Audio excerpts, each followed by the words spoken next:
tu es consultante RH chez Pépite SC. Donc voilà, l'idée c'est de faire découvrir un peu ton métier à nos lecteurs. Donc est-ce que tu peux voilà, déjà nous décrire un petit peu ce que tu fais? Bonjour, alors du coup moi je suis Élodie Lacor, je suis psychologue du travail, consultante RH en effet chez Pépite SC.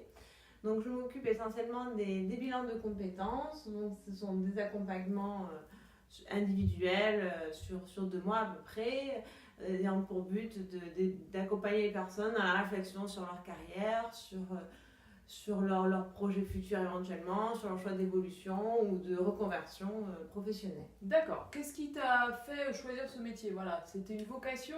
Tu t'es retrouvée là un peu par hasard? Qu'est-ce qui t'a emmené vers ce métier?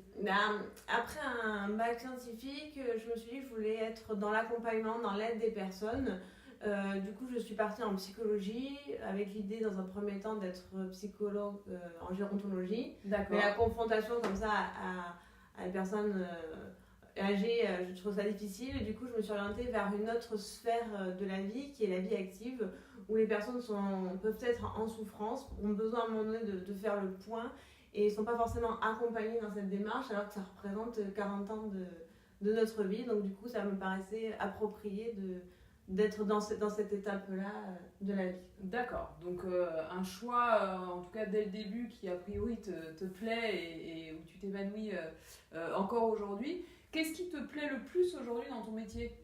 Alors, ce qui me plaît le plus dans mon métier, c'est le fait de rencontrer des personnes au quotidien, de découvrir des univers, de connaître un petit peu les métiers, l'arrière des métiers, le back-office, comment ils sont exercés au quotidien, quelles sont les difficultés rencontrées, aller au-delà des représentations qu'on peut avoir, nous, par les médias ou par autres supports. D'accord. J'imagine qu'il y a des profils en particulier en termes d'accompagnement en bilan de compétences. Quel type de profil vient te voir? Alors, je peux avoir vraiment tout profil, quoi. Des personnes qui ont besoin d'une reconversion par rapport à un souci de santé, ou alors des personnes qui sont sur des postes à responsabilité, qui à un moment donné ont besoin de faire le point pour peut-être évoluer, valoriser davantage leur savoir-faire, ou alors des personnes qui à un moment donné se posent une question et se disent mais qu'est-ce que je fais là, pourquoi je suis là, et je veux peut-être changer de métier, je suis peut-être passée à côté de quelque chose, et donc du coup je peux avoir des personnes avec peu diplômées ou très diplômées, avec des responsabilités ou sans responsabilité, vraiment tout type de public, et surtout tous les secteurs d'activité, hein. Du médical au tertiaire, au commercial, au financier, vraiment tout secteur d'activité. D'accord. Et est-ce qu'il y a des projets un peu tendance en ce moment ou Est-ce que déjà il y a forcément un projet à la fin du bilan? Alors, pas forcément. Tout dépend de ce qu'on appelle un projet, mais ce que je veux dire, c'est qu'il y a par exemple un projet de reconversion. Après, tout le monde repart avec un projet qui va être soit d'évoluer en interne, soit une mobilité externe, soit de changer de métier, d'explorer de nouveaux univers, si je puis dire. Ou alors certaines personnes en fait prennent le temps à travers cet accompagnement, cette réflexion sur soi, de se dire que confrontées à plein d'autres possibilités, elles préfèrent en fait ce qu'elles font aujourd'hui, et ce qu'elles font aujourd'hui leur permet de s'épanouir, mais elles n'en ont plus conscience. D'accord, ok. Donc c'est pas forcément. Le bilan n'engage pas forcément une reconversion. Non, pas forcément. D'accord. Et alors, est-ce qu'il y a des tendances en ce moment de métiers qui sont plus attractifs que d'autres? Alors, en ce moment, c'est peut-être un petit peu calmé, mais à une époque, en effet, en fonction des séries télé, des émissions de télé-réalité, on pouvait avoir des personnes qui voulaient devenir pâtissières, des personnes qui voulaient travailler dans la police scientifique ou devenir avocat.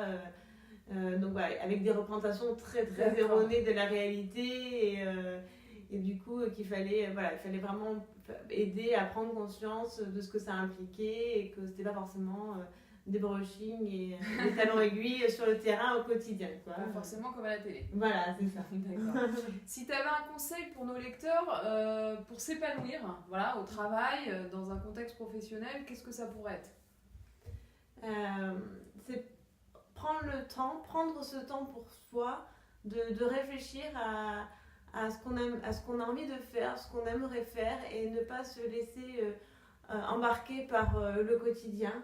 Le bilan de compétences est vraiment là pour ça. C'est se dire à un moment donné, je prends du recul, je regarde ce qui se passe, dans quelle situation je suis, où je vais, ce que j'aime faire, ce que je sais faire, parce que j'en ai plus conscience, parce que je le fais de façon mécanique au quotidien. Et voilà, prendre le temps pour soi à un moment donné et se dire, ok, où je vais et qu'est-ce que j'ai vraiment envie de faire. Donc voilà ce que je peux proposer. Merci beaucoup en tout cas pour la présentation de ce beau métier qui semble riche en découvertes et en relations humaines. Voilà, merci beaucoup pour nos lecteurs et puis à bientôt. Merci, à bientôt. Au revoir. Au revoir.